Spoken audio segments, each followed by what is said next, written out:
All right. Shalom, shalom, Israel.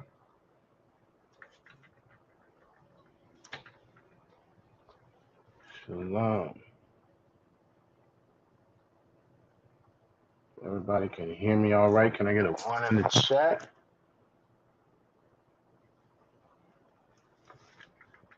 I'm going to be going over, among other things, this evening. We're going to be talking about the truth about so-called Native American or First Nation reservations. The Israelite School of Universal Practical Knowledge started out at 1 West 125th Street under Commanding General Hanna out of Harlem, New York. Since 1969, we've been teaching the truth of the Bible. I want to say Shalom, Yahweh Shem Yahweh Thumb to the brothers, and Yahweh Shema Alathun Bashem Yahweh Shah to the sisters. We're going to get into this shortly. Make sure we have enough time when people come in. I'm Officer 50 Mataza Al Qur'an. We're going to get to it in a hot minute.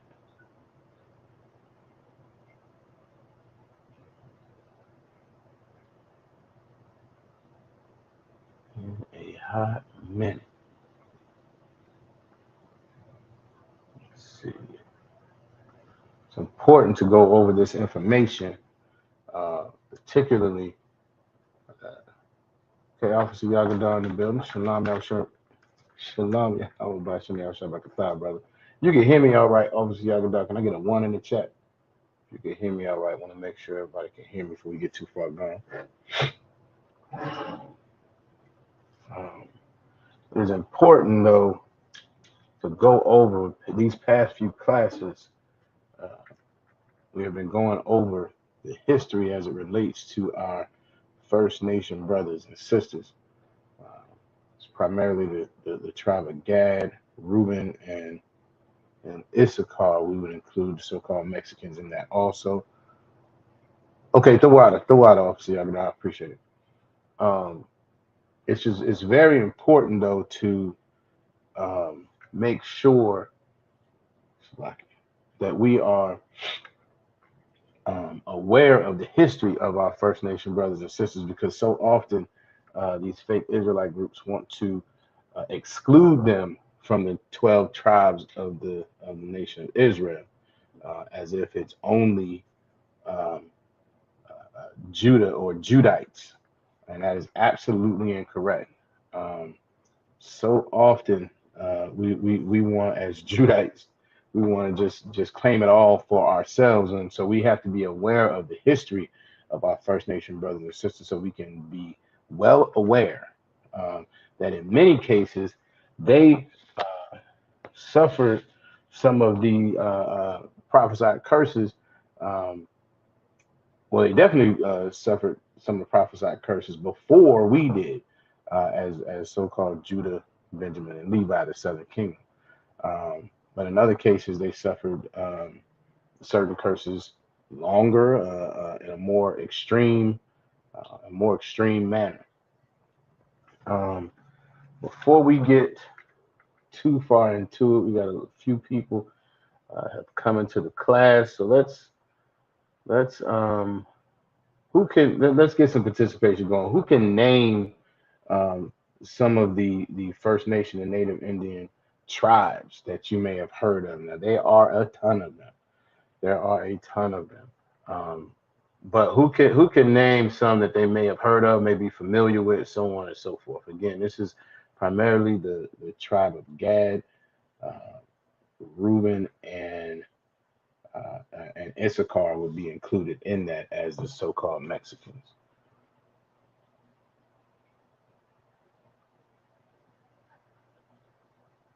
Gad as Native Indians, Reuben as the Seminole Indians, Slovakia, and then Issachar as the Mexicans.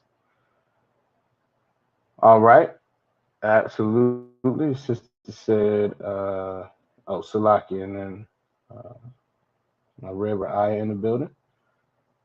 Yahweh Shema Allah Ba'Shem Yahushua says. All right. She says, let me get that. The creek.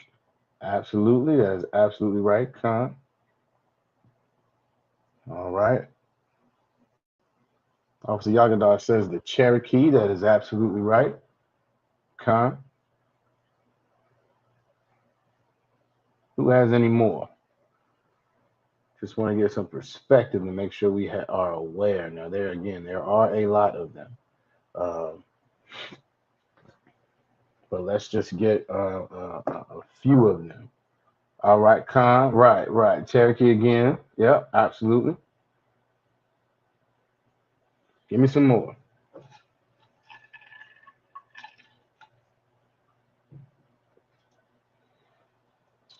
All right, the River Officer Yagadar is in the building. Yahweh Shema Thala Shema Shot says. She says the Navajo. All right. That is correct, Khan. Sister I says the Sioux. Correct. All right. The Crow. I believe that is one also. Khan. So I have a few here. Y'all can keep chiming in. Feel free. Keep chiming in. And this says Salakia. Obviously, Yagadar said the Hopi, I believe is how you pronounce that. It's Cheyenne, Khan.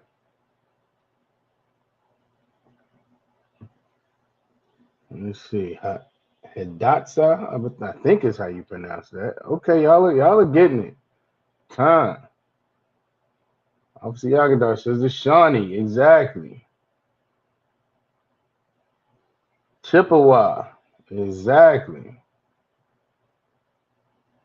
Wapo, I believe is how you pronounce that. All right, y'all are getting it. Khan. Trooper Kazaki in the building. Y'all about Shem Shabbat, bro. All right. Milwaukee. Sister Ra'aya said Blackfoot, Officer Yagadar. Khan. All right. So I'm gonna give this is it says the following are the 10 largest it says so-called Indian tribes. You have the Navajo Nation, which you all named, the Cherokee Nation, which you all named, and this is in descending order. So the Navajo Nation had around 400,000 people. And it says the Cherokee Nation had about 293,000. The Choctaw Nation, and I'm gonna probably butcher some of these names here, so Salaki, forgive me. The Choctaw Nation had about 256,000. Chippewa, which somebody named also, had about 214,000. The Sioux had about 208,000, which somebody named. Blackfeet or Blackfoot, 159,000. White Mountain Apache had about 16,000. Muskogee Nation. I thought it was in descending order, but that just messed me up because the Muskogee Nation had about 108. Haudenosaunee, I think is how you pronounce that, about 115,000, and then it lists Blackfeet Nation separately as about 17,000. So we definitely, and look, y'all are continuing to go. Con. Iowa, I believe that is the original was a Native American nation, and then Nottoway. All right. So let's name some things that we know in the Israelite School of UPK. What are some things that we know are signs? We all know that we were prophesied, and that's how we know who we are, because the Bible prophesied the things that were going to happen to us as as the children of Israel. So, what are some things that often get? What are some things that these fake Israelite groups that claim that just happened to us that we know happened to our First Nation brothers and sisters too, which is the proof that they are also the children of Israel. Y'all give me some of those things that occurred to these other tribes as well as us, that are the proof of who we all are as the children of Israel. Uh-oh, I'm messing up. There we go. Okay, we got it back. Sister I says slavery. That's absolutely right. As a matter of fact, um, who can expound on that a little bit about how the irony that exists when these other fake Israelite groups say that we are the only children of Israel, as it relates specifically to slavery. What's the irony, if anybody can read my mind?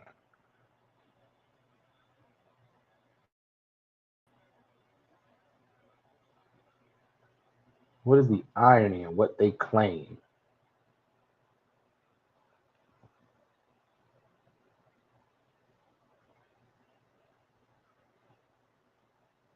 All right, the real officer Yagadah says they got their land stolen. That is absolutely true.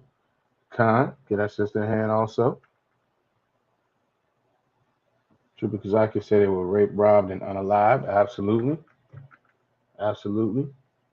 And as it relates to slavery, what's the irony of what these fake Israelite groups claim?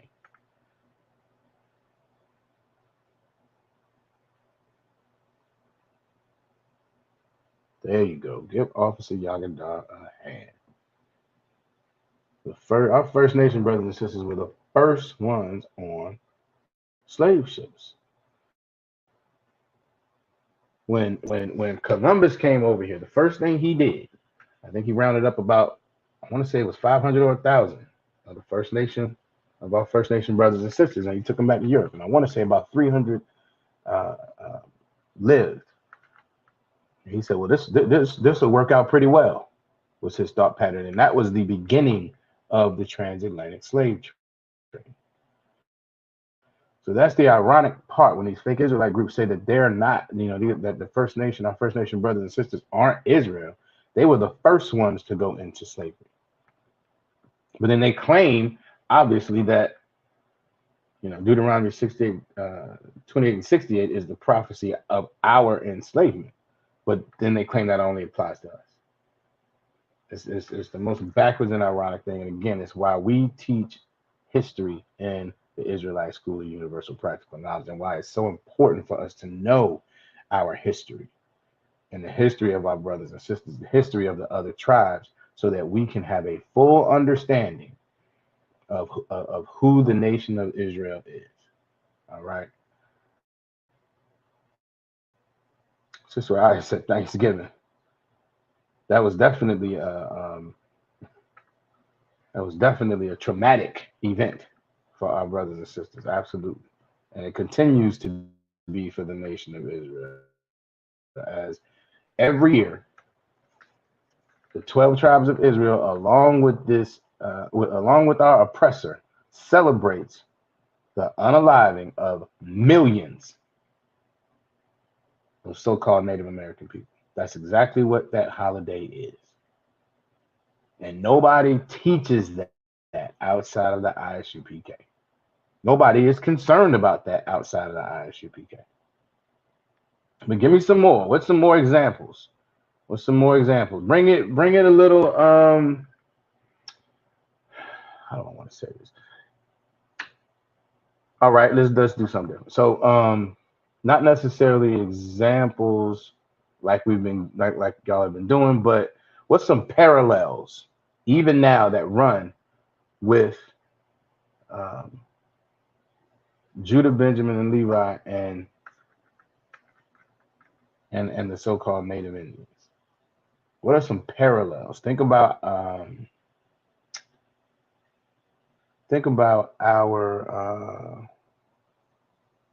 way of life to a certain extent. All right.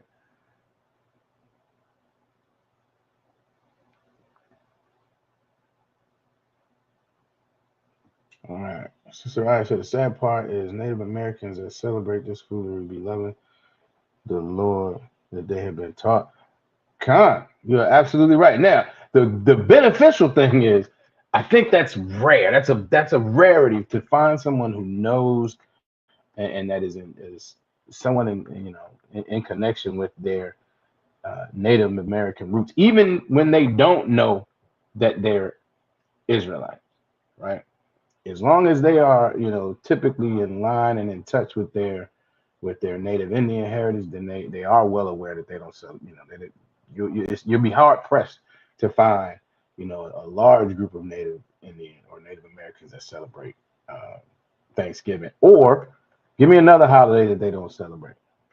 There's another one. There's another major one that they are that matter of fact, there's another one that Esau very recently tried to give a gift around. We say a gift spoiled, the Bible said a gift spoiled the heart. There's another one, another holiday um, that Esau has attempted to give a gift to Native American people.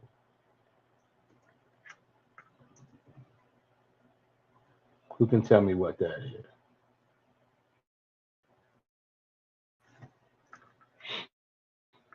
Let's see what else we got here. Officer Yadar says, let's see, get it up there. He says fake groups be stuck on colorism, assume they're too light to be us, and think anyone dark is us. They slow. Exactly, exactly. These fake Israelite groups out here are completely wrapped up in colorism, and that's one of the things that it destroys our people. I mean, it destroyed our people even back in slavery. They separated us. Everybody know the house brother from the field brother. It was all a function of skin tone, and then you got people who are looking at brothers who are light as myself or lighter, and saying that, well, you must not be as so-called pure as a brother that's dark skinned. And the saddest part about it is they will then turn around and say you are what your father is. So how is that possible that you're so caught up on color, but you are what your father is? It's absolute nonsense. And like the brother said, they are slow. They are absolutely slow. And I thank the Most High for the ISUPK, because we do not care about colorism in here. We absolutely do not care. And the scripture said Israel is as a speckled bird anyway. So what are we talking about? We've always been a nation of multicolored, multi-complexions. It is what it is. All right. That's a great point. Sister I said poverty and oppression. That is a very good point. That is a very good point. But give me a more, I want to say a more concrete current example of the poverty and oppression that's so comparable. All right. Give me a current example of that. Also, Yagdar said we all speak slave languages. Let me expound on that a little bit. I want to make sure I understand what you're saying. Very good point. Very good point. Officer Yagdar said we all depend on the oppressor and other nations for everything. We are going to get into that tonight also. Sister Anna in the building. Shalom, Yahweh Shemal, Atama, Shem Yahshua, sis. All right. We are talking about parallels that run between the southern kingdom, or Judah, Benjamin, and Levi, and our First Nation brothers and sisters, which will essentially wrap up Gad, Simeon, and Issachar. All right.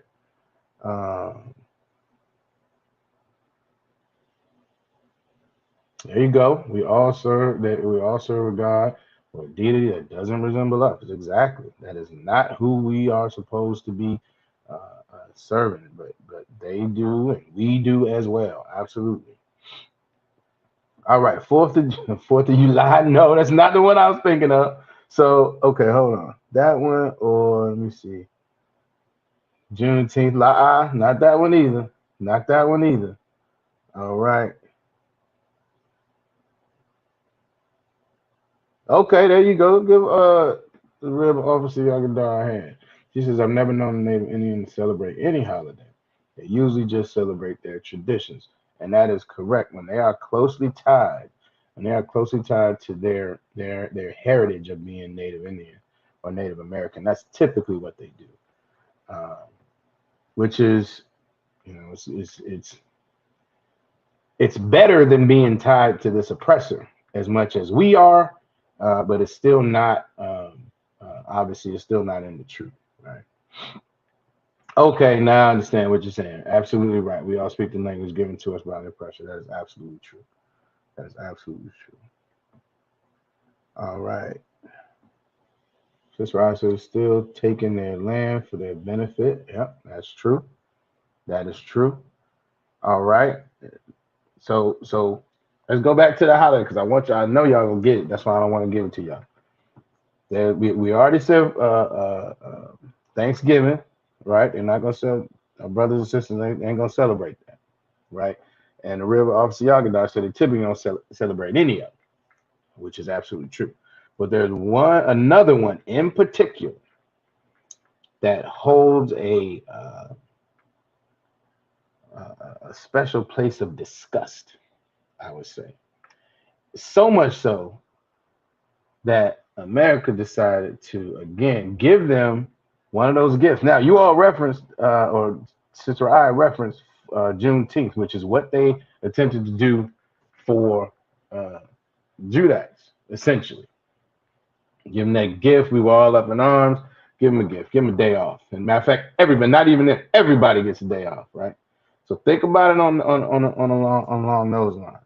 It is a particular holiday. It is a particular federal holiday that was recently um, altered to give our First Nation brothers and sisters one of those gifts, just like Juneteenth. All right, let me see what we got. No, not Christmas.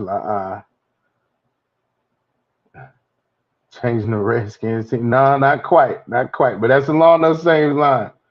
Okay, give Officer Yagadar a hand. Give Officer Yagadar a hand. And yeah, it's Indigenous Day. And give the River Officer Yagadar a hand because she said the original one was Columbus Day. What they did was then make Columbus Day / Indigenous Day. And that's supposed to acknowledge all of the millions of our brothers and sisters that they unalived over the course of the history of this wicked country. It's not, and again, it's not even a day to itself. It's okay. I, I know we celebrate Columbus Day. This is what they telling our brothers and sisters. I know we celebrate Columbus Day, and that's terrible. We're not gonna stop celebrating Columbus Day. We're just gonna add Indigenous Day to it. What does that sound like? What is that similar to? Now you got to think back a little bit. Okay. My river, she said, I didn't even know about that. Right. Yeah. They implemented that a few years ago. Let me try to get the date that they started this nonsense. Uh,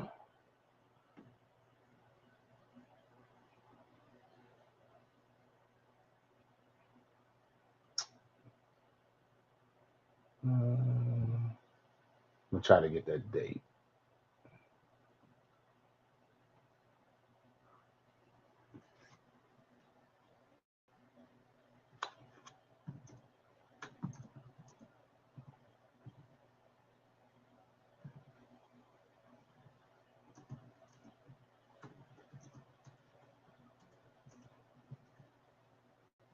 Let's see. When did that start?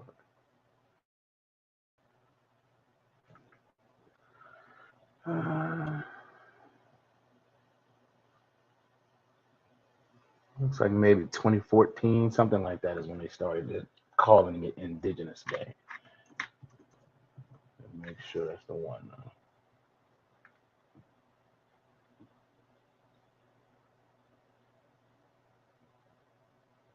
think it was.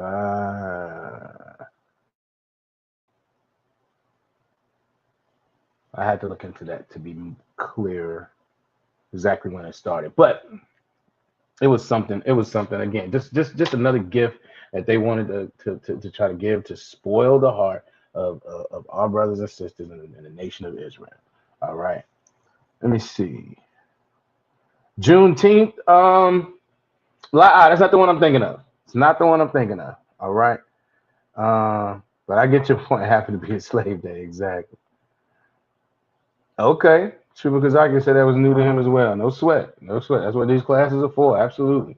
Absolutely. But think about it now. We gotta go back a little bit. You gotta go back a little bit. So this this country was already celebrating Columbus Day. And then they say, you know what? We're gonna make it Indigenous Day too. Same day. It's just for you now also. Think about there's several examples. There's several examples. What does that sound like? We gotta go back. You wanna go back to I don't want to give y'all too much because y'all gonna get it, man. I mean, I'm gonna feel like I'm giving it away. Um,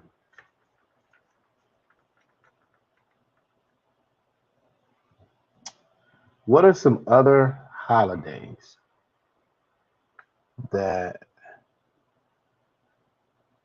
let me see? Okay, Sister Eye says South Dakota became the first state to replace Columbus Day with Indigenous Peoples Day in 1989. Okay, officially celebrating it in the following year. Now I'm gonna have to look that up because, well, I'm not saying you're wrong. I'm saying most of these states did not replace anything. They just tacked it on. But I'm gonna have to look that one up. But even in South Dakota was special. Most of these places just tacked it on, right? There's another one. Matter of fact, I'll give you one before a different one. Um, remember not too long ago, Robert E. Lee Day. No. It was Martin Luther King Day, MLK Day, and then they tacked on Robert E. Lee. Who remembers that? Kind of lie.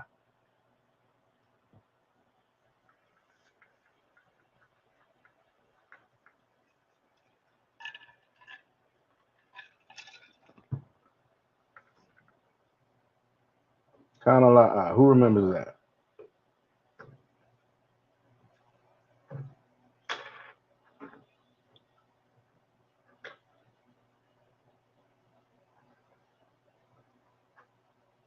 Okay.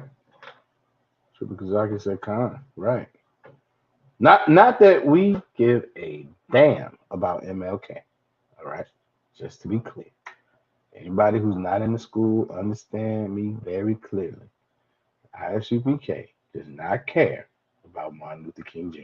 He's one of the worst things that happened to black people. Okay. We're just talking about this oppressor and the way they operate. Okay. All right. Sister I said Khan. Okay. So then and that one was a little backwards from what we're talking about. Because they had already given us a gift, right? And MLK, and then they tacked on Robert E. Lee, which lets you know exactly what this, because you know what this country and particularly this state feels, right? Because what the oppressor is quick to say when you know when talking to ISUPK, we talking about how we need to separate from this oppressor and how we need to love ourselves and how the oppressor is going to have to pay for the violence and the crimes that were committed against our people. Oh, they're quick to then throw up MLK.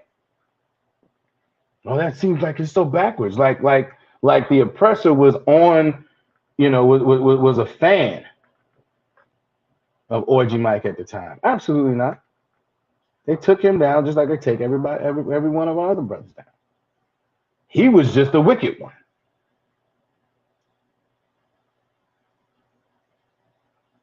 Our people are so blind they don't know it. So again, that was a gift. All right. But let's go back. Going back. Columbus Day. Now we're gonna tack on Indigenous Day. Indigenous Peoples Day. You gotta go way back. You gotta go back to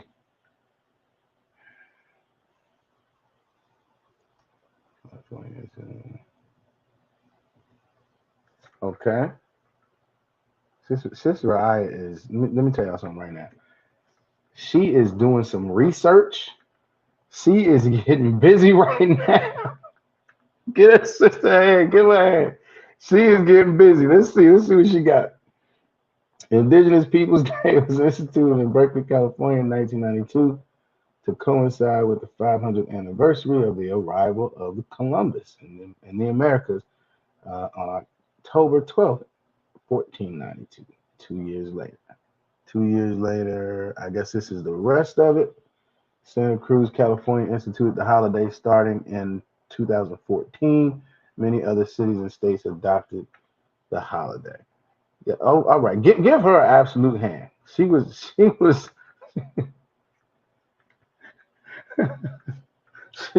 busy. Her phone was smoking. Give her a hand. Good job, sir. Good job. Tawad. That's Tawad's job. All right. So again, though, I want y'all because okay, y'all not getting it. Y'all ain't, I mean, I don't even think anybody has given it a shot at this point. All right. So think back to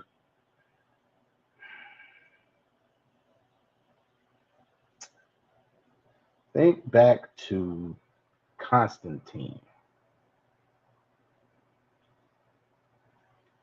What does it sound like for this oppressor to be celebrating a holiday and then tack something on to it? To then include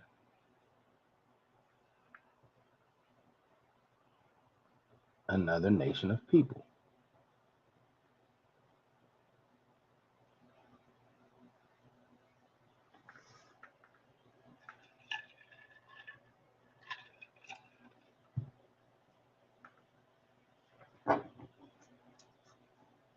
You know, somebody give it a shot.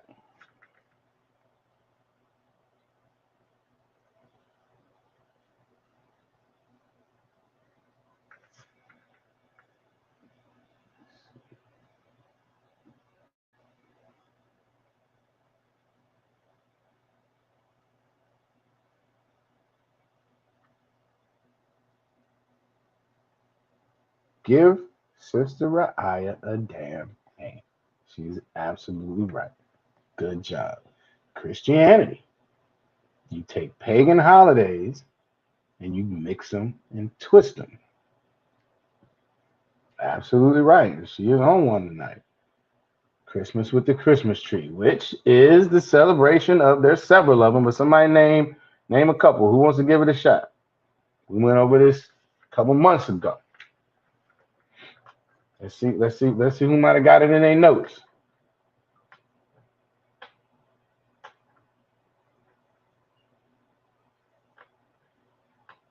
What is Christmas really the celebration of? Who is Christmas really celebrating? Who, what does that tree represent? Who is it representative of?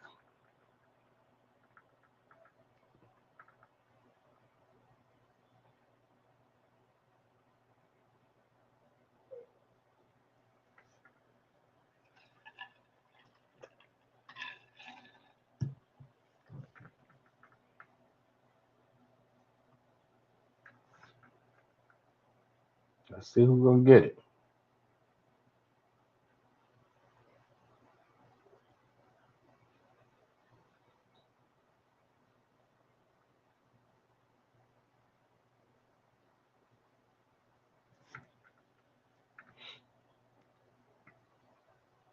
All right, who's gonna give it a shot? She's absolutely right. Christianity and the Christmas tree is a great example.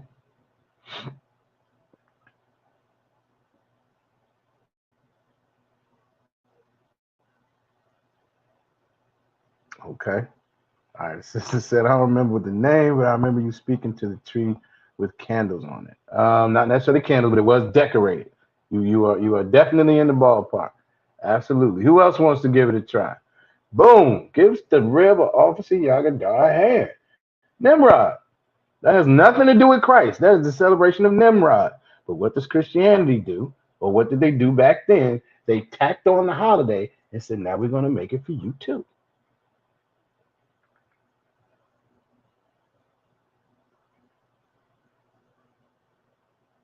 I'm not sure who this brother is, but make sure you sign in with your name, city, and state, Hot Rod.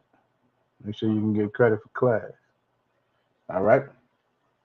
That's exactly what it is, though. That's the celebration of Nimrod. Yeah, get that sister a hand. Um, I'm gonna ask for one. Well, let me see if y'all remember this one. Nah, I'm not gonna ask you that, but I'm just gonna say it. Mother's Day is another one.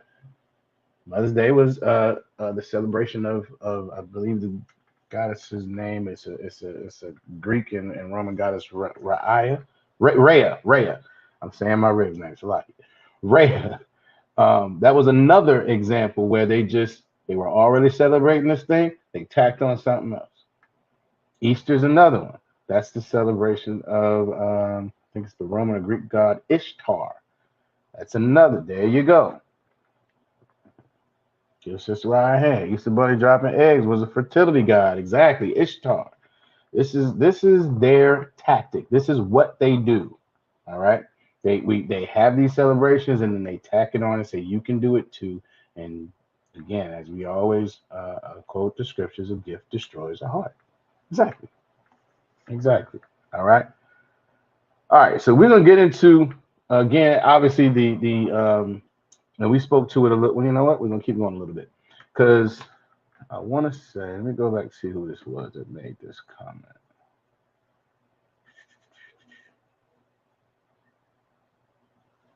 Somebody gave it to me. Poverty and oppression, particularly poverty.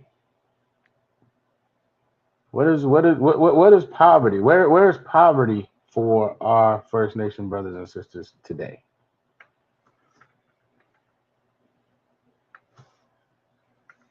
Because if I let me put it like this, if I asked what poverty was for so-called blacks or Negroes, I think everybody would have a very similar answer. Give me that answer first. Where is poverty for the so-called Negro today? There's not a lot of them left exactly, but they're still around a little bit. There you go. There you go. Officer Yagada hit them all on the head. Give them a hand. Reservations, ghettos, and barrios.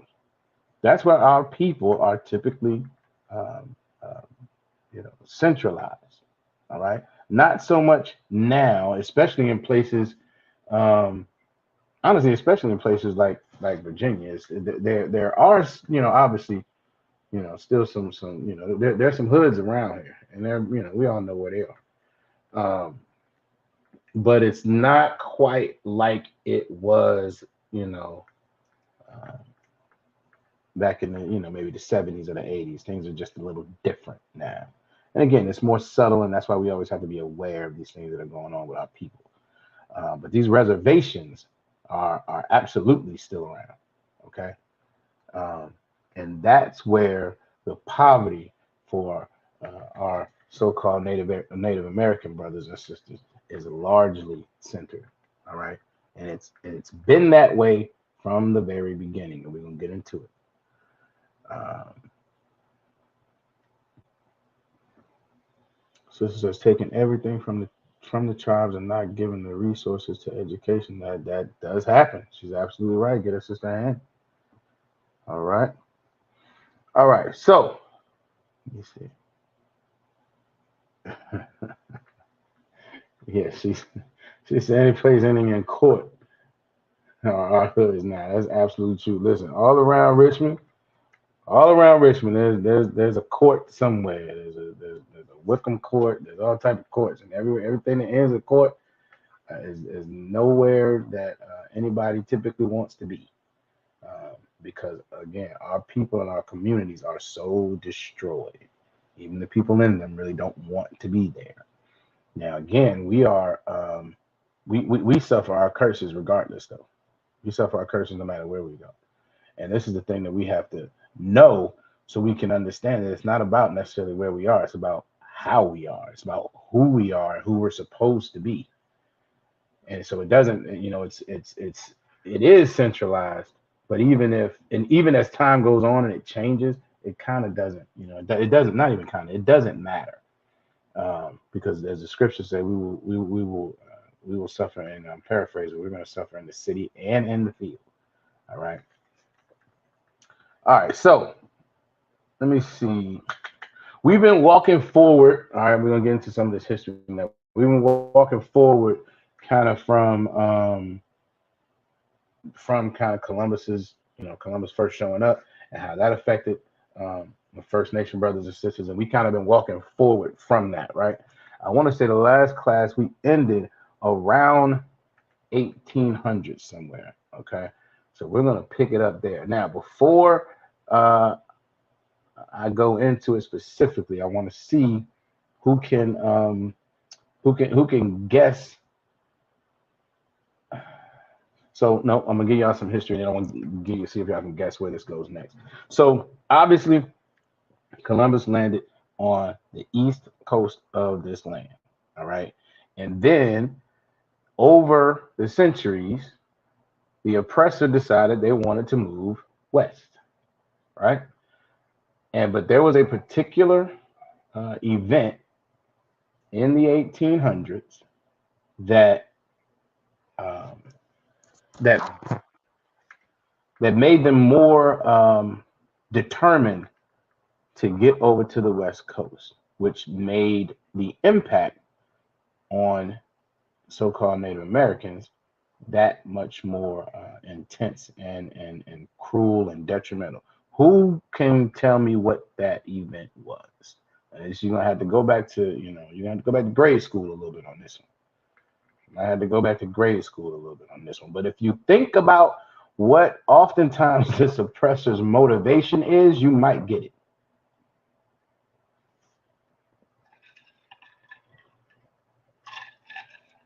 And I don't mean just the oppressor's motivation with just the nation of Israel. I mean the oppressor's motivation, because let's keep it real. Our primary oppressor oppresses everyone on the planet.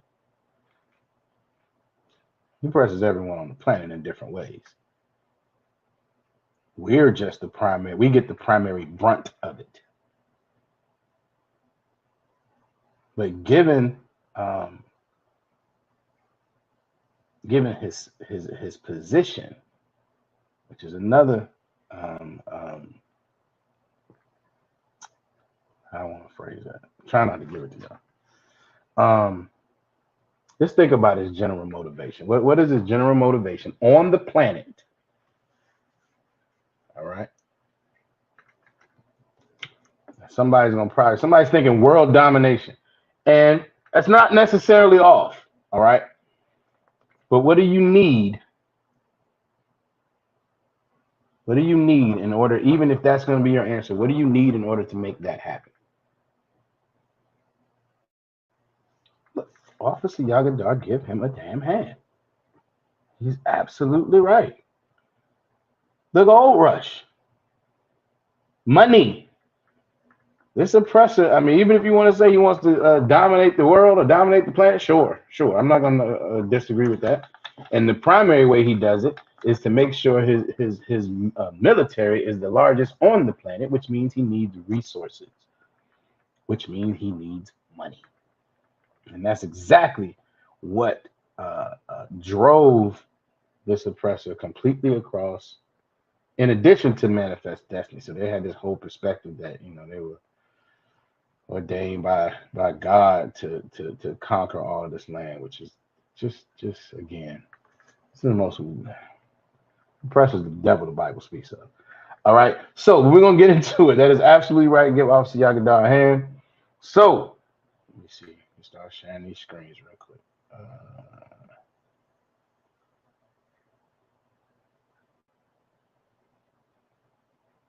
What is that called? Okay.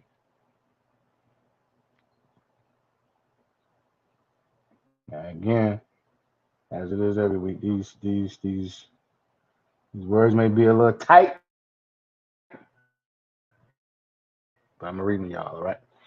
So again, it talks about the California Gold Rush. It says in 1850, Salaki, 1851, Governor John McDougal warned Indians that if they did not submit to treaties on U.S. terms, California would make war, which must of necessity be one of extermination to many of the tribes. This is the governor telling them up front, you need to give us your land or everyone's got to go. And they call these treaties. This is a treaty. This is absolute. I mean, at best is extortion. These are complete gang taxes. This is what the mob does. This is what gangs in general do. Hey, listen, I'm gonna make an agreement with you that if you don't agree to, then I'm gonna unalive you.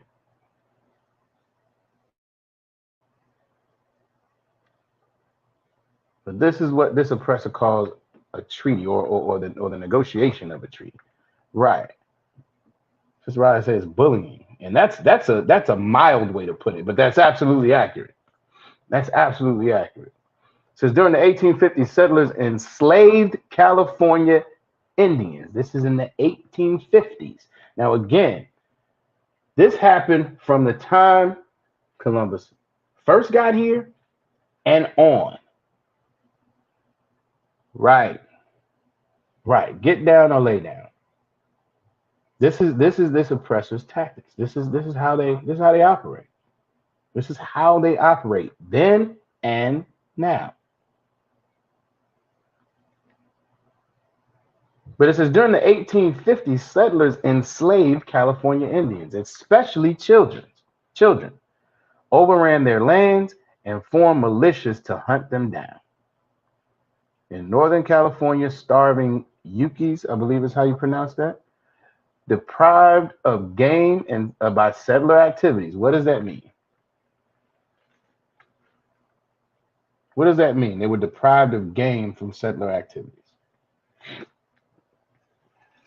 We went over it a little bit, I believe, last class, but who can tell me what that means, what that's referring to?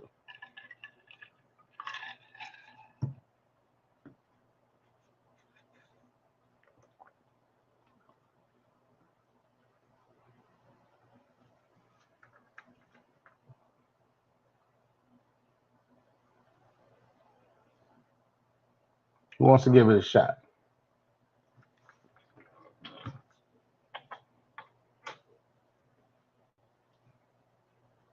All right, that's absolutely right. Officer Yagadar, give him a hand. Buffalo, bison. But when it says deprived, so that's the game that they were deprived of, right? What were the settler activities?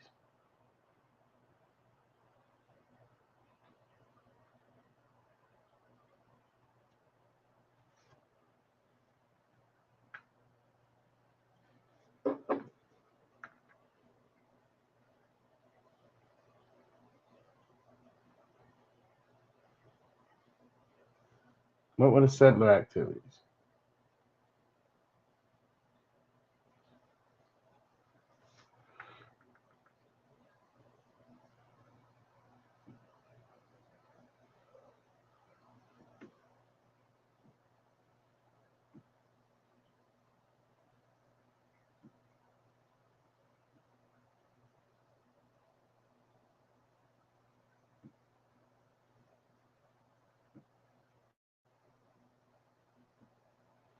All right, Sister Eyes says blackball from resources. Um, Give me a little bit more. Give me a little bit more. Officer Yagada was absolutely right. You are definitely in the ballpark.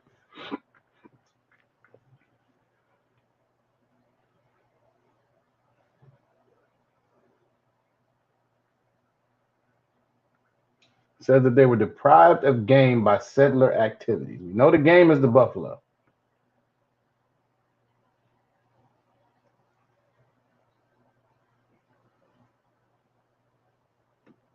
I'm gonna ask y'all a different way. Again, this oppressive, I mean, has a motive. What were they doing with the buffalo, Officer Yagada, or anyone else? But what were the settlers' activities with the buffalo?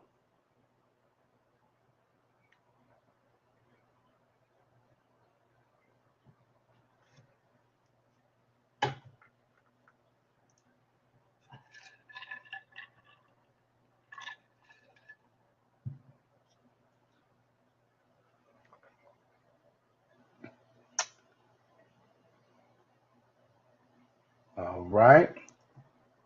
Um, let me find my mouse. Hold on. Good night. All right. Settler activities was absolutely gentrification. That's not that's not what I'm talking about right here. But that is not a wrong answer. That's absolutely what their activities were. Not as it relates to the buffalo. Well, you can't be gentrified because it's animals, but you're on the right track. Um, Sister I said unable to hunt. Okay, why? Y'all are tap dancing all around it. So I might just give it to y'all. Y'all are right there. Um,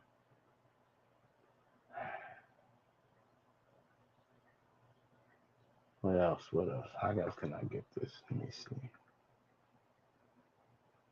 Okay, there you go. Well, all right. Officer Yagdar said they were just killing the buffalo so they couldn't be eaten or use or spoil them. So actually, no, no. Again, what they were doing, they had a fur trade going.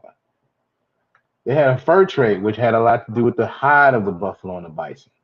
So it wasn't that they were just indiscriminately killing them; they were doing it to make money. Now, think about how the suppressor operates. There's no type of concern about finding an equilibrium with nature and all that good stuff. If they want it, they're going to get it and they're going to get all that they can. So they were wiping out the population of the buffalo. So they could not hunt, to Sister Aya's point, but it was because the settlers were just unaliving all of them so that they could go back and sell them. They could go back and sell them. So they were taking up the resources. They absolutely were. You know, I want to make sure we got a good understanding of what was happening again practically at the time, because it says again that they were deprived of game by settler activities. Because we're talking about the people who hunted. That was a big part of their lifestyle. They hunted them for food. They used the hide for clothing, and so on and so forth. That's what they did. And so when you have the oppressor come in and just wipe out entire populations of the game that they were so reliant upon, you begin to see how it's detrimental to our First Nation and so-called Native American brothers. All right. Um, but let me go back. It says in Northern California, starving Yukis deprived of game by settler activities began killing settlers' livestock, meaning there was nothing to eat. You're taking out all of the primary food that we rely on. So, but you're also farming and you're keeping livestock over there. So we're gonna come, we got to eat, right? So that's what they begin to do. It says in one instance, a farmer who lost 20 hogs went to a nearby Yuki Rancheria, I believe is how you pronounce that, where he and his comrades killed 3 on the spot and captured 5. So I can capture 5 others whom they hanged after a trial. We all know how trials went back then. And they damn near go the same way now. They damn near go the same way now. They try to dress it up a little bit, but they're very similar. Now, they killed 20 hogs, so clearly they were not following the law, statutes, and commandments, right? We understand that. And this is again further proof that the 12 tribes of Israel include so-called Native Americans, right? All right, it says such actions led Yukis to attack settlers, and in turn, settlers escalated their violence. In 1859, militiamen calling themselves the Eel River Rangers went on an unaliving spree.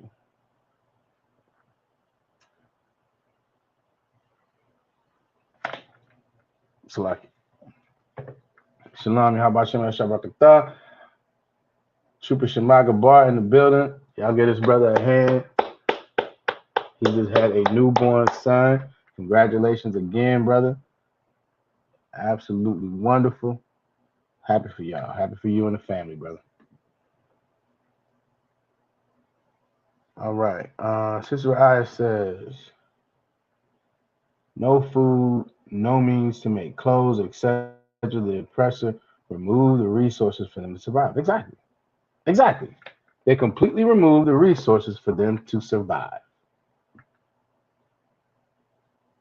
Oh, no sweat. No sweat, brother. No sweat. All right. Right. There you go. There you go. Give Officer Yagadar a hand. Force us into crime just like Judah, Issachar, Asher, etc. Exactly. They put us in positions where we almost have no choice. We almost have no choice. They put us in these positions. It's the same thing that's happening nowadays. They put brothers, they put our communities, they deprived our communities of resources, so on and so forth. The only difference is now they with more recent times they then pumped drugs into it. They held back resources from our community, pumped drugs in, and then told us y'all are wrong because y'all are not criminals. Same deal. And then they react in a extreme way because our destruction is what they're looking for in the first place. But not too much changes. The scripture says nothing new under the sun. Damn right. Y'all congratulate that brother. Absolutely.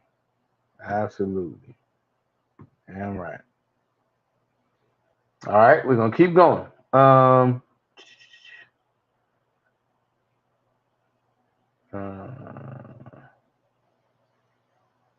It says the Eel River Rangers went on a unaliving spree, targeting as many Indians as they could, regardless of sex or age, several hundred in all. And again, you know what? Let me go back. Hold on. I wanted to pull another scripture. We were talking about the buffalo and how they were then. Oh, what did I do? Salakia. Hold on. Clicking too much stuff. Oh, this is a scripture I wanted to share. I wanted to bring out. Let me see.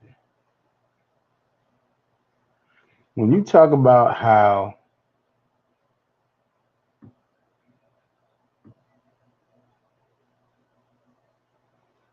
it's Proverbs 29:2, it says, "When the righteous are in authority, the people rejoice, but when the wicked beareth rule, the people mourn." Listen, this is even nature knows, even the animals know that this oppressor is the devil that the Bible speaks of. And that's why when they get they get themselves fixated on a thing, they absolutely work to destroy it. So many animals are on the endangered species or have become extinct because of this oppressor's greed. And this is a great example of it. This was something that Native Americans, the bison was something, or the buffalo was something that Native Americans used for a lifestyle, but they didn't attempt to hunt them into extinction, right? I always listen. Who remembers? Who remembers the Matrix movie? The first Matrix movie. I love it. Who enjoys that movie? If y'all seen it enough as much as I have, y'all probably enjoy it. But who remembers that scene in the Matrix movie, the first Matrix movie, where they had Morpheus in the building and he had all them probes on him, and and Agent Smith told the other agents to leave. Who remembers this scene? Kind of like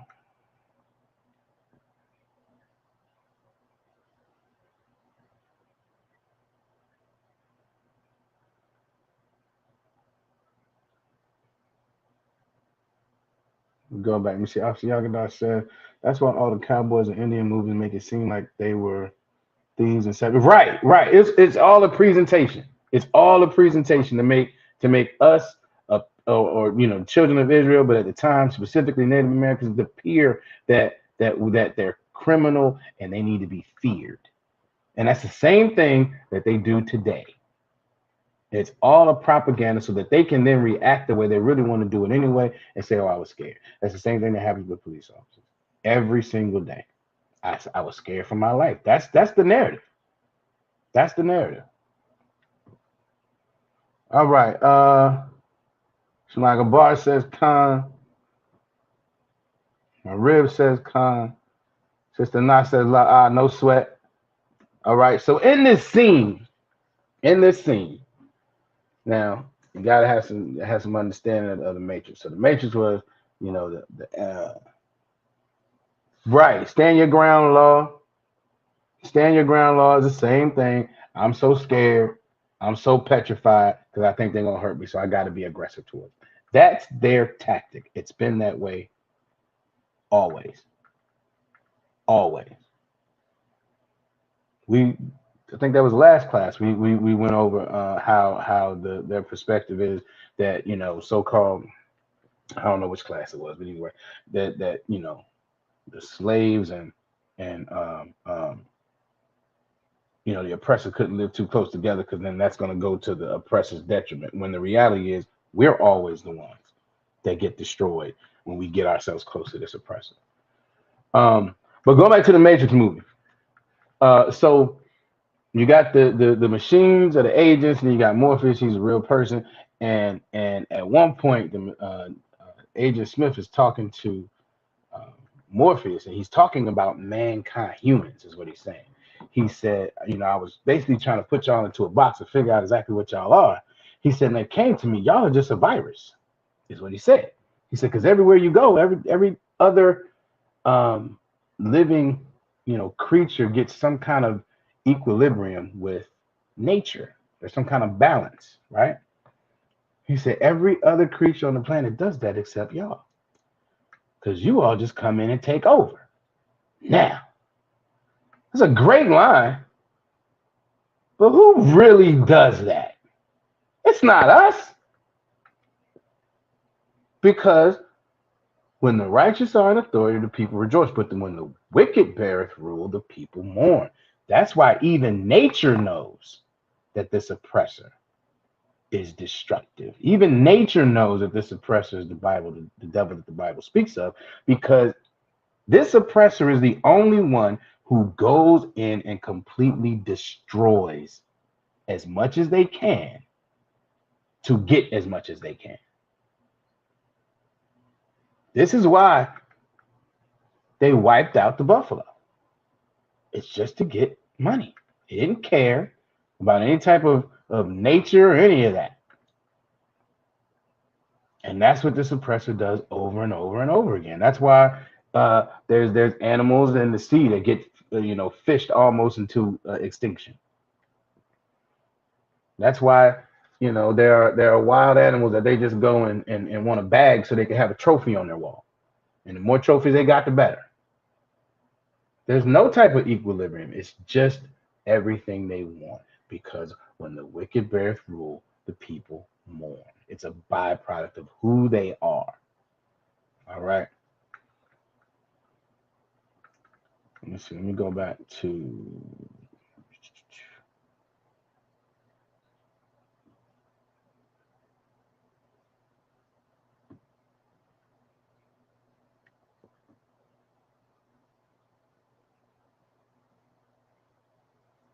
Um,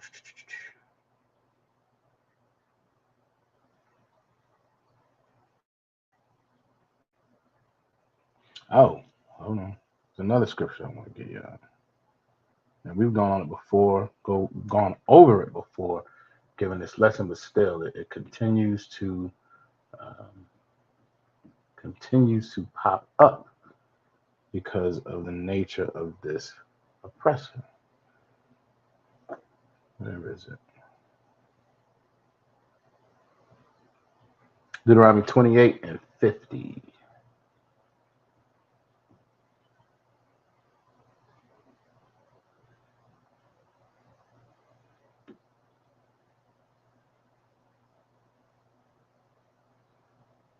This is again the curses that were prophesied against the children of Israel if we did not follow the law, statutes, and commandments.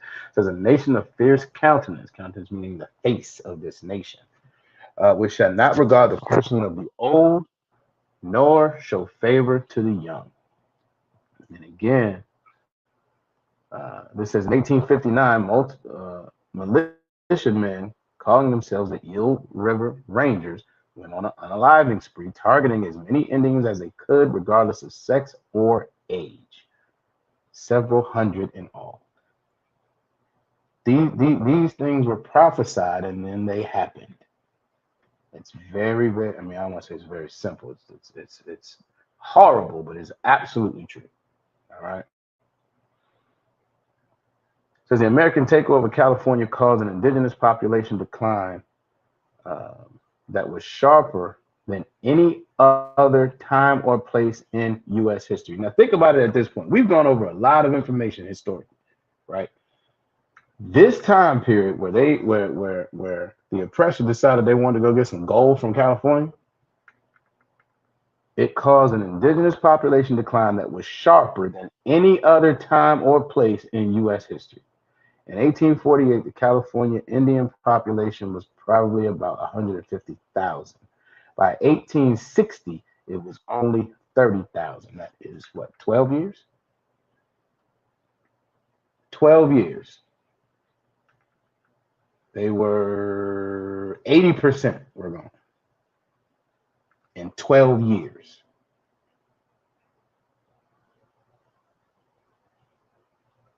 Says direct unaliving was a significant factor and may have explained the majority of deaths for some nations, such as the Yukis and the Yanas, I believe is how you pronounce that. But overall, more people. Now, this is where the nonsense comes in. Okay, now listen to this line. Moreover, but overall, more people died from disease and malnutrition as they were subject to coerced labor. What's coerced labor? Who can tell me what coerced labor is?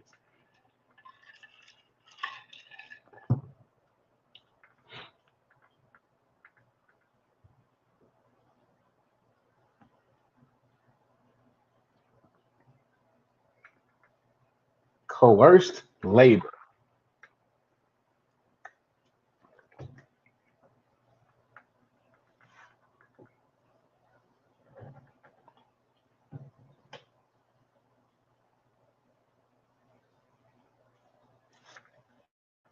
Right. It's just right in your hand. It's just slavery. That's all. I mean, it sounds better when you say it that way, but it's slavery. So it says they were subjected to coerced labor, land loss, destruction of game, and reservation confinement. And this is how, yes, being forced, absolutely, absolutely. And if you're forced into labor, that is essentially slavery, right? That is slavery. But it says that overall, more people died from disease and malnutrition as they were subjected to coerced labor, land law, or slavery, land loss, destruction of game, meaning we just said they don't have any resources because the oppressor wiped all the buffalo and bison out, and reservation confinement, meaning they're forced onto these reservations. You wipe away their resources, you force them into slavery, and you take away their land. And then you claim that most of the people die from disease and malnutrition. Sure. I mean, if you put me in a jail cell and don't feed me, technically I died from malnutrition. But I mean, I was a damn prisoner. That's just what it was. But technically, sure. But this is the oppressor. This is the oppressor. As we brought up before, these words are smooth as butter. You got to be real careful, even in the historical records that we pull. You got to be very insightful about how these things are worded. All right. Let's see. Do I have any more on that? Yep. Let me see what time is. Okay, the Indian Wars. All right. So we talked about the Indian Wars a little bit last time as far as how they um, what time periods they supposedly ran through. I want to say it was 1817, 1815, something like that to 1898. It was like forever. This puts it a little bit differently because again, I think that was the veteran affairs information. They just lumped all of it where this is breaking it down. All right, a little bit further. Um, okay, so any discussion of genocide must, of course, eventually consider the so-called Indian Wars, the term commonly used for U.S. Army campaigns to subjugate Indian nations of the American West beginning in the 1860s. Again, this has all to do with the gold rush. In an older historiography, I believe I'm pronouncing that right, uh, key events in this history were narrated as battles. It is now more common for scholars to refer to these events as massacres. These were not battles, and we're going to get into why they weren't battles, because this oppressor is devious and diabolical. So this is especially so of a Colorado territorial militia's slaughter of the Cheyennes at Sand Creek in 1864, the Army's slaughter of the Shoshones at Bear River in 1863, Blackfeet in the Marias River in 1870, and the Lakotas at Wounded Knee in 1890. Now, some of these nations we named at the beginning of class. These are real people. We were familiar with them, and now we see that they have a history of being slaughtered by this oppressor. So some scholars have begun referring to these events as genocidal massacres, defined as the annihilation of a portion of a larger group, sometimes to provide a lesson to the larger group. Who can tell me what that sounds like as it relates to what this is very similar to a tactic that we know was used with so-called Judite slavery.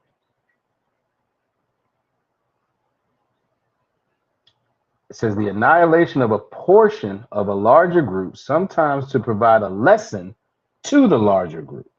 So you do something to a smaller group of the people to let everybody know, to send that lesson to everybody.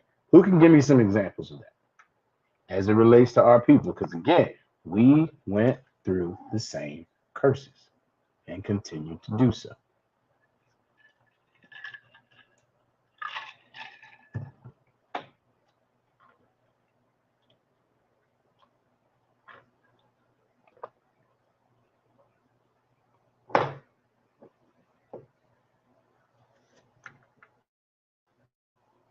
Give Officer Yagadar a hand. It's exactly where I was going. Buck breaking, whippings, and lynchings. Another good point. Prosecution of crimes. Right, right. Trooper Shamaga Bar, Dina. I'm not sure what that means. I'm not sure what that means. Give me a little bit more, brother. But yeah, buck breaking was the first thing I thought of. That was the first thing I thought of when I read it. But Officer Yagadar, Marib they're all absolutely right. Oh, Trooper Shamaga Bar said Django. God, brother, I ain't mad at that. But yeah, buck breaking was something that was done to send a message to everybody watching. Whippings, same way, was something that was done to send a message to everyone watching. Lynchings were the same way, and the way that they prosecuted and continue to prosecute us. And I would also add, continue to let our oppressor get away with unaliving us. Oh, no sweat, Trooper. I got you, man. No sweat. All of it is done in a manner to send a message to the larger group to stay in your damn place.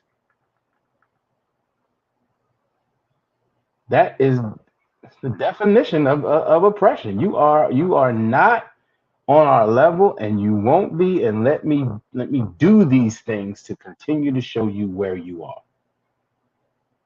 And we all know the scripture said oppression make it wisest man mad. All right. It goes on. It says, as they had done in earlier periods in U.S. history, after the Civil War, federal officials expressed a preference for Indians to cede their lands in exchange for assistance toward eventual assimilation. What does that mean? Eventual assimilation. Is this the word?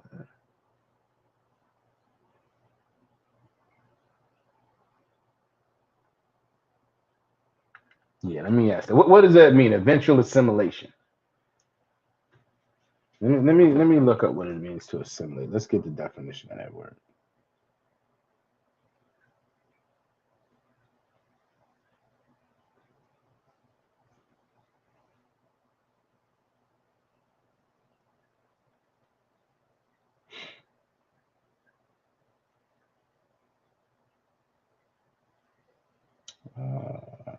Here it is. To assimilate in this manner says to absorb into the cultural tradition of a population or group.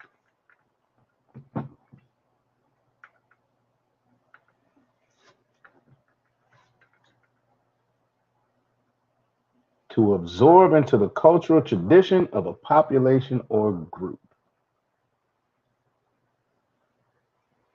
We were at camp Saturday, and Captain Nazi, I can't remember if it was Captain Nazi like Mashab or Officer Yaraj Ahmad Salaki, or both of them, but at one point, they made it a point to bring out how every other culture can come to this country and they get to keep their culture.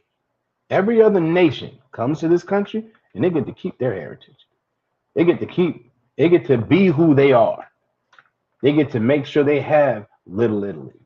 They can have Chinatown. They can have all these cultural things, and it's okay. The 12 tribes of Israel, we have to assimilate. We have to absorb into the cultural tradition of this population. We have to essentially become the oppressor. That's their expectation. That's their demand for us. We don't get to keep our culture.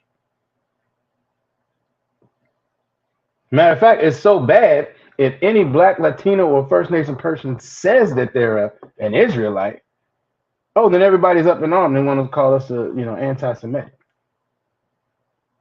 When we're keeping our culture,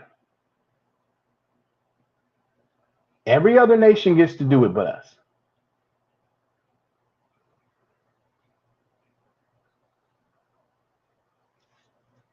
Because again, it said it expressed a preference for Indians to cede their land in exchange for assistance toward eventual assimilation. Now think about how twisted this is. Give me your land. And when you give me your land, in exchange, I'm going to help you forget your culture and assimilate into mine. This is the preference of the oppressor. I'm going to read it again. It says, as they had done in earlier periods in history. And that's the other key point. This was not a one-time thing. This was the method. Obviously, Uriah says it all the time. This oppressor operates in steps. Says as they had done in earlier periods in U.S. history, after the Civil War, federal officials expressed a preference for Indians to cede their lands in exchange for assistance towards eventual assimilation. Give me your land, and in exchange for that, I'm going to give you assistance to then forget who you are, forget your culture, and turn yourself into me.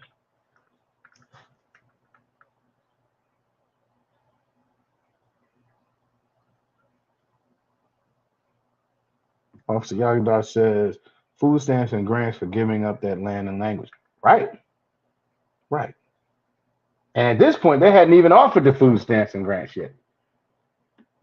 But but you're on the right track, and we're gonna get into it because it's definitely coming. It says policymakers presented assimilation as a benevolent alternative to physical extinction. Now listen to that.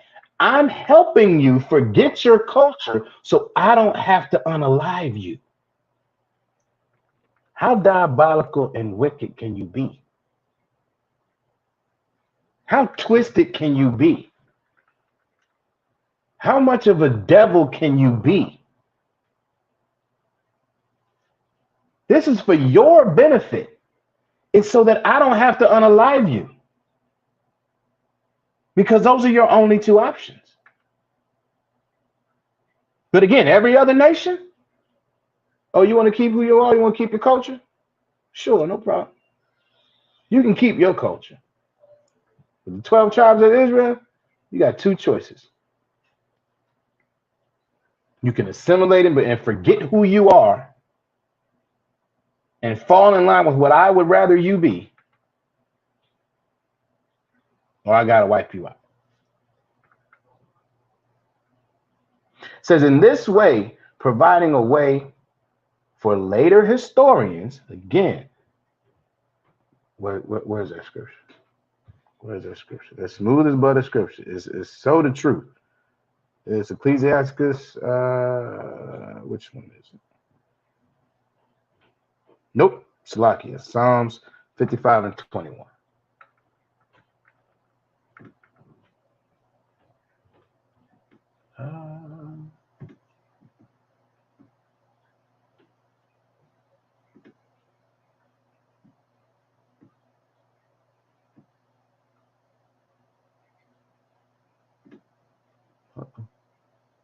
Get back to it.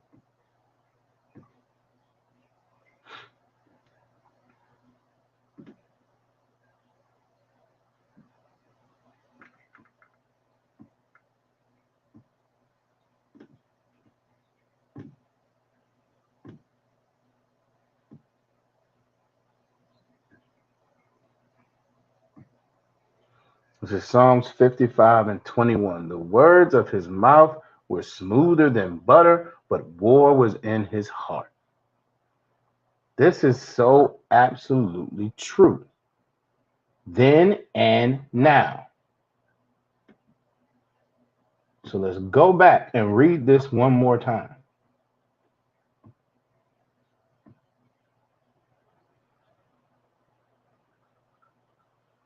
It says in this way, providing a way for later historians to acquit them of genocidal intentions.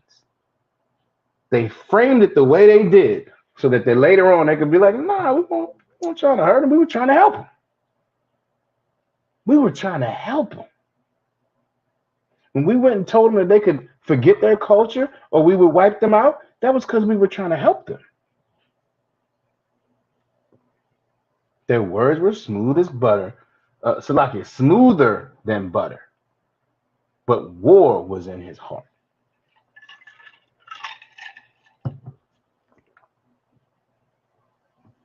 Give Officer Yagadar a hand. He says there are over 1,400 Hindu temples in America. The East Indians don't have to assimilate. They absolutely don't. They don't have to assimilate. Listen, they can. You can roll up in a convenience store. They don't care about how they smell. Their culture is to not wear deodorant. They don't. They don't care about Washington. They don't care about none of that. They're gonna be who they are. Red dotted and all them dresses up or whatever. I don't even know what they're called, but they're gonna listen. They get to be exactly who they are, and nobody asks them any questions. All of these nations get to do that. No one asks them any questions. Largely, primarily because all of these nations do the same thing our main oppressor does, which is oppress the children of Israel.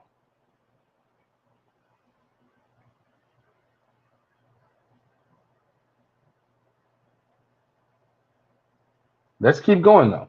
It says, but what if Indians rejected the gift of Western civilization? What if they said no? I don't want that. I'm not trying to. I don't want to give up my land, and I'm really not trying to assimilate with y'all. Or what if they attacked or raided settlers who trespassed on their land and damaged its resources, which would be their right? What happens when any other nation trespasses on American soil? What happened when Osama bin Laden got folks to trespass, got his people to trespass with those planes? Somebody tell me what happened.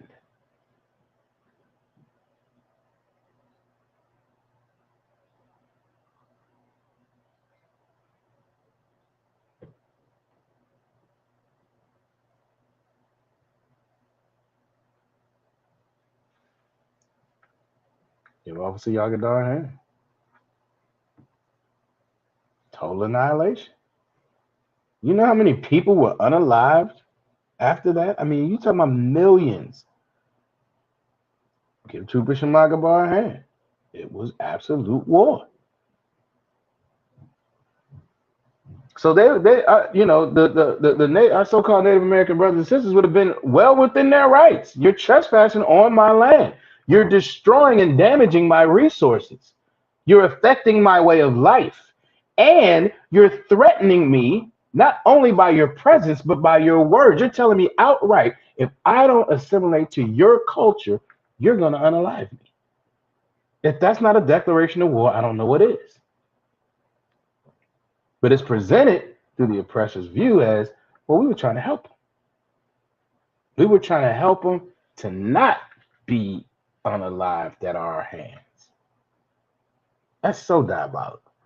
But it says in that case, both civilian and military officials agreed Indians would be legitimately subject to aggressive warfare. Now, this is not just the U.S. military at this point. This is civilians and the military. All the oppressors agree. Oh, they want to resist? They don't want to take our gift? Then they will be legitimately subject to aggressive warfare.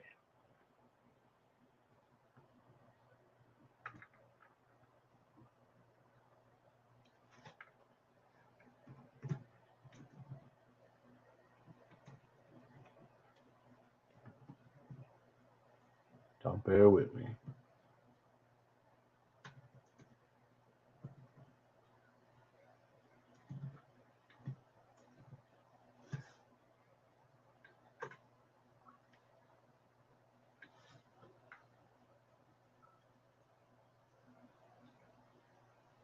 Zechariah 11 and 15.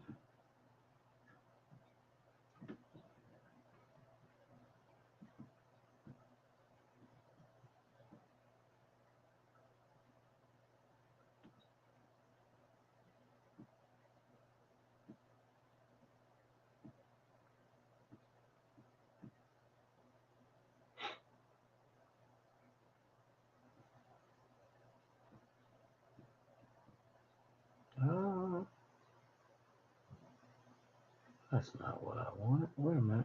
That's not it. Hold on. Salaki 11 and 5.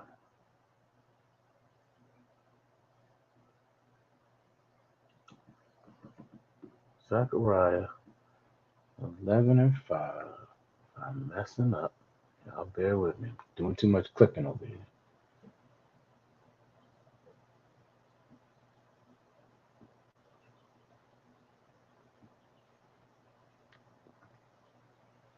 Zechariah 11 and 5 says, whose oppressors slay them and hold themselves not guilty. They don't even hold themselves. They said that, listen, we have this terrible gift for you. You have to forget who you are and just follow who we are and give us your land and totally subjugate yourselves to our oppression without resistance, or you will be legitimately subject to aggressive warfare. It's already a declaration of war, what you're asking me to do. And any resistance leaves me subject to aggressive warfare. They don't hold themselves guilty at all. And they slay our people. They continue to slay our family, the Native Indians. All right. We keep going. Okay. So since they usually targeted community, now this goes back to who said it? Somebody made a comment up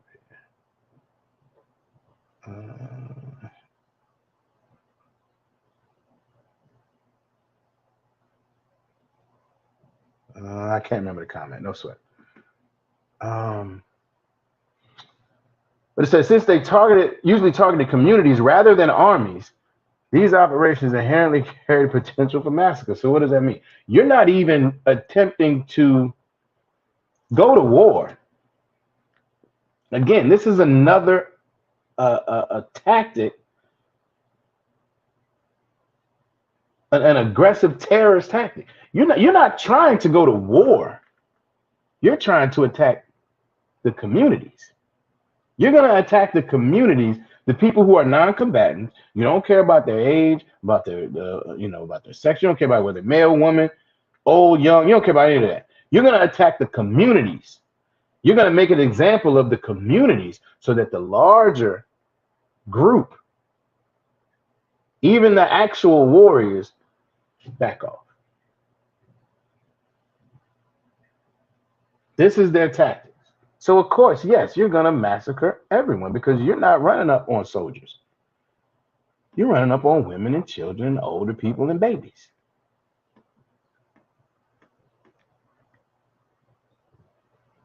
It says in some cases, however, troops were able to achieve surprise because they couldn't typically, that was the other reason, they didn't have a whole lot of success surprising the communities because we were so used to the land. Gad and Reuben and Issachar were so used to the land they couldn't run up on them like that typically. But every once in a while they were able to surprise them. So then when they did, they showed little restraint, killing again women, children, and older men. You're not concerned about the warriors. You're not concerned about the soldiers. You're avoiding them, as a matter of fact. Says in some instances, troops and militiamen attacked Indians who had not actually engaged in resistance or raiding, as in the Sandy Creek and the Marias, I believe is how you pronounce that, massacres. Thus, make sure y'all can see that. Thus revealing a disposition to regard all Indians as deserving of extermination. And then this is Army officer Phil Sheridan's statement. The only good Indians I ever saw were dead. That sounds awful familiar about what they used to say about so-called black people. This is nothing new under the sun, and they suffered the same curses and continue to suffer the same curses we do.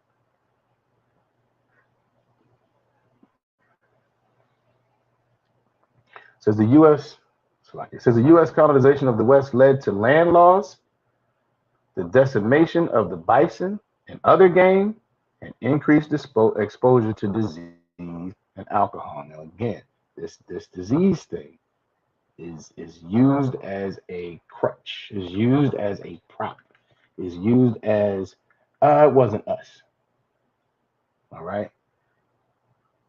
But again, even if, first of all, when you put anybody in these type of situations, you take their land, you confine them to a reservation, you pull back and hold the resources.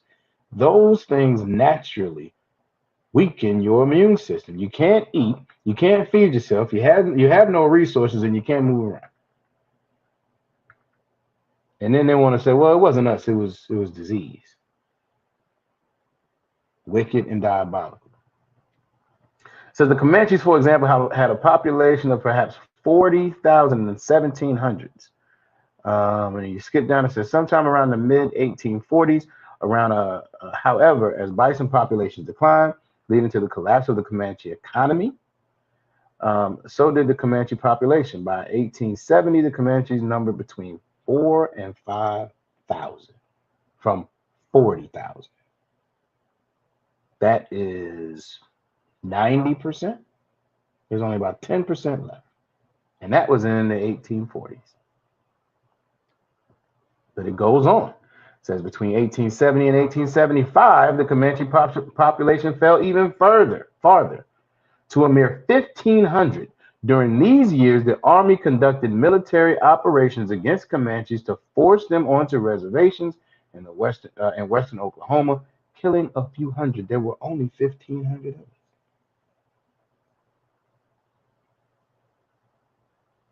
I think that I got some more. Yep, I got some more. Okay.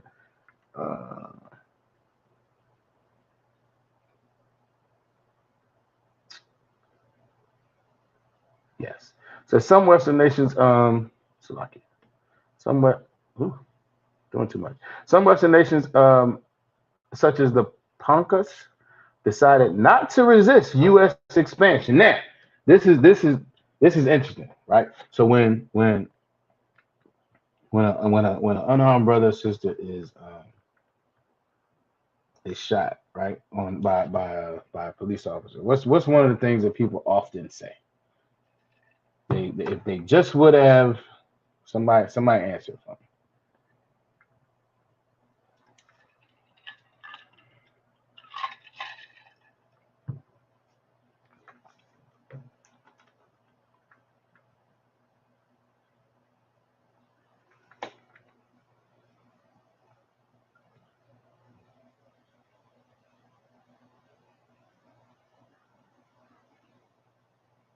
If they just would have done this one thing, it would have worked out differently, maybe. What's that one thing?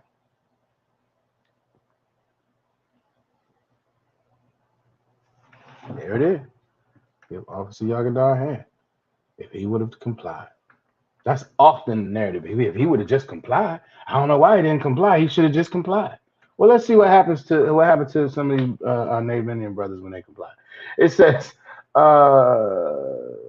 so some Western nations, such as the Poncas, decided not to resist U.S. expansion and did not face American violence, though they nonetheless lost their economic and political independence and were subject to forced removal and confinement processes that resulted in significant population loss. It does not matter. Why? Because even then, we're still under the same curses, not following the law, statutes, and commandments. And we are destroyed. So whether you comply, Salakia, Sister Raya said it too, absolutely comply. So whether we comply or don't, if we're not following these law, statutes, and commandments, it does not matter. They were still subject to significant population loss. Even when they complied. By the late 19th century, Indian nations were no longer pursuing policies involving militant resistance, and instead were attempting to adjust to the challenges of living under U.S. authority on reservations. To assert authority over Indians on reservations, civilian officials developed native police forces and relied on the presence of troops at Western posts. What does that sound like?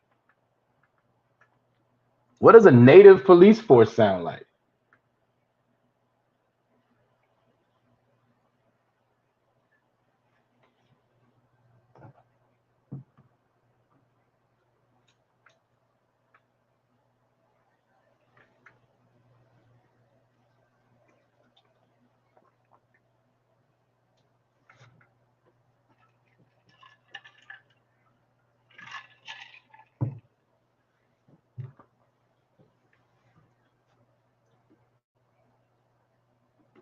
Who can tell me? Who wants to give it a shot? What does a native police force sound like? Oh,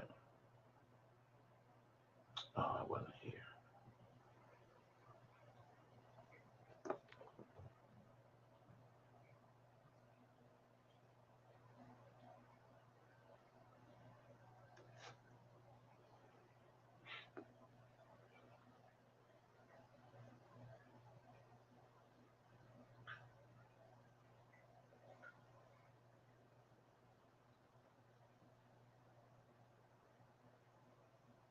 All right, this is right. It says slave owners. Close for the sake of time. I'm going to give it. Oh, there you go, Officer Yagadar got it. You were close, though, sis. Slave, patty rollers or slave catchers, slave patrol. That's what that sounds like. They had native police forces. It's the same curses, the same things that we experience, our brothers and sisters of the other tribes experience also. Yeah, this I want to make sure I got in here just because, again, this shows how we have to rely on this last piece on the Most High and not on these other guys, not on these other nations, any of that. All right. It says ghost dancers hope to achieve the reversal of colonialism not through violent resistance, but through an apocalyptic event that would destroy or remove all or most European Americans from what had recently been Indian country. So they had this custom of ghost dancing as a way of trying to get rid of this oppressor. All right. Again, this is not to the Most High. These are ghost dances, which is I get it. They're trying to do what they can, but it's not to the Most High, so it's not going to work. All right. It says to suppress the ghost dance, the federal government authorized military force against the Lakotas, an action that led to the Wounded Knee Massacre, sometimes regarded as the last event in the Indian Wars, but more appropriately considered an instance of the violent suppression of an anti-colonial government. Even, listen, when they resisted, they were slaughtered. When they complied, their numbers diminished. Then when they, essentially, this is a peaceful protest at best, they were slaughtered again. We need to follow these laws, statutes, and commandments so we can get this oppressor off of our neck. So we can get out from under this wicked oppressor. All 12 tribes of Israel, that includes so-called blacks, Latinos, and First Nation people. Now, we're going to get into a little bit. We got a couple minutes left. Let me see for time's sake. Is this what I wanted? I don't think that's it. Shalakia. Y'all bear with me. Where is it? Oh, no. Here it is. So again, reservations mean they didn't have resources and things of that nature. But let's get into a little bit more detail about what things were like on the reservations. Is that what I want? I think so.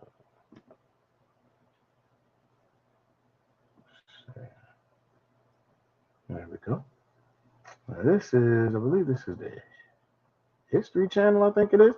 Article on the History Channel says the Indian reservation system established tracts of land called reservations for Native Americans to live on as white settlers took over their land. That was the process. That was the purpose. That was the system. We're going to have you over here while we take the rest of your land. The main goals of Indian reservations were to bring Native Americans under U.S. government control, says to minimize conflict between Indians and settlers and encourage Native Americans to take on the ways of the white man. This is history. This is the History Channel. The purpose was to bring our brothers and sisters under their control to minimize so-called conflict and to encourage them to take on the ways of the white man. Forget your culture and give me your land. It's the same thing we just read. But many Native Americans were forced onto reservations with catastrophic results and devastating, long-lasting effects. Now it gets into some of the different history, but I want to skip down to life on reservations. It says daily living on the reservations was hard at best. Not only had tribes lost their native lands, but it was almost impossible to maintain their culture and traditions inside a confined area. Feuding tribes were often thrown together, and Indians who were once hunters struggled to become farmers because that just wasn't how they functioned. That was not how they functioned. What they did, well, it's going to go on. It says starvation was common, and living in close quarters hastened the spread of disease brought by white settlers. Well, again, they use that as a crutch. They use that as a crutch. Or you died from y'all died from disease. No, it was a function of the situation and the environment that you relegated these people to. All right. It says Indians were encouraged to Indians were encouraged. I'm gonna get it. Indians were encouraged or forced to wear non-Indian clothes and learn to read and write English, sow and raise livestock. Missionaries attempted to convert them to ding ding ding Christianity and give up their spiritual beliefs. Christianity is the worst. It's worse than crack. It's one of the most oppressive things that happened to our people. There are a lot of examples of our First Nation brothers and sisters knowing and practicing Hebrew customs, things like the Passover and things like that. There's a lot of archaeological evidence. But here we have, let me go back to it. And these were encouraged or forced to wear non-Indian clothes and learn to read and write English, sow and raise livestock. Missionaries attempted to convert them to Christianity and give up their spiritual beliefs. These are the curses. Again, evident in history. Last piece we're going to hit. If anybody has any questions, put them in the chat. If not, we're going to hit this and we're going to read the security announcements. All right. It says in 1887, the Dawes Act was signed by President Grover Cleveland, allowing the government to divide reservations into small plots of land for individual Indians. The government hoped the legislation supposedly, this is nonsense because this is all still Esau. Says the government hoped the legislation would help Indians assimilate into white culture easier and faster and improve their quality of life. And I think the first part of that statement is absolutely true. Second part, I don't think they were concerned about their quality of life. That's just me. But the Dawes Act had a devastating impact on Native American tribes. It decreased the land owned by Indians by more than half. They already didn't have any. They were already put and forced to stay on reservations, and this decreased it even more and opened even more land to white settlers and railroads. Much of the reservation land wasn't good farmland, and many Indians couldn't afford the supplies needed to reap a harvest. Again, this is all systematic. Prior to the Indian reservation system, Indian women farmed and took care of the land while the men hunted and helped protect the tribe. Now men were forced to farm and women took on more domestic roles. So they completely destroyed their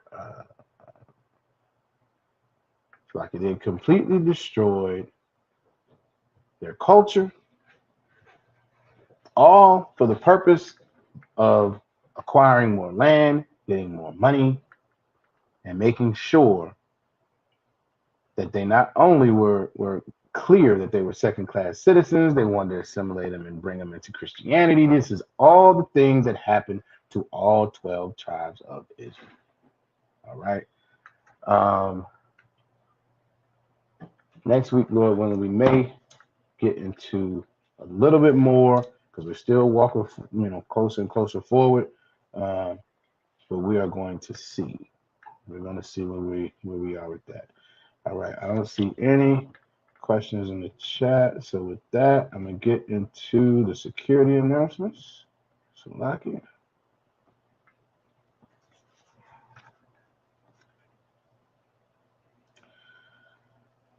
All right, we had the ISUPK started out of 1 West 125th Street, Harlem, New York, under Commanding General Yohana.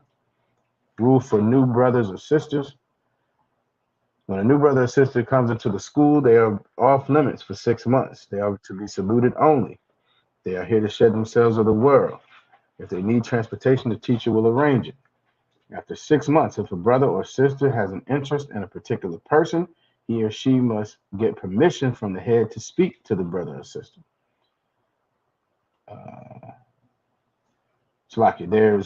There's another 6 months in which the brother and sister will court each other. After this 6-month period, the brother and sister will get permission to marry. Salaki will get permission from the head to marry. Tithes, which is a commandment. Numbers, you can find it in Numbers 18 and 21, or Malachi chapter 3, verses 8 through 10. Means tenth in the Hebrew. It's ma'ashara. 10% of every penny of increase the Lord gives you. You can give it to the Treasury Department. You can also go to ISUPK.com and you can pay via PayPal. There you have your records. All right. The priest fund, which is a free will offering for priests, it's not mandatory. Whatsoever amount you would like to give. Upcoming Holy Convocation of High Holy Days, I believe, is the memorial blowing of trumpets. That's going to be September 15th.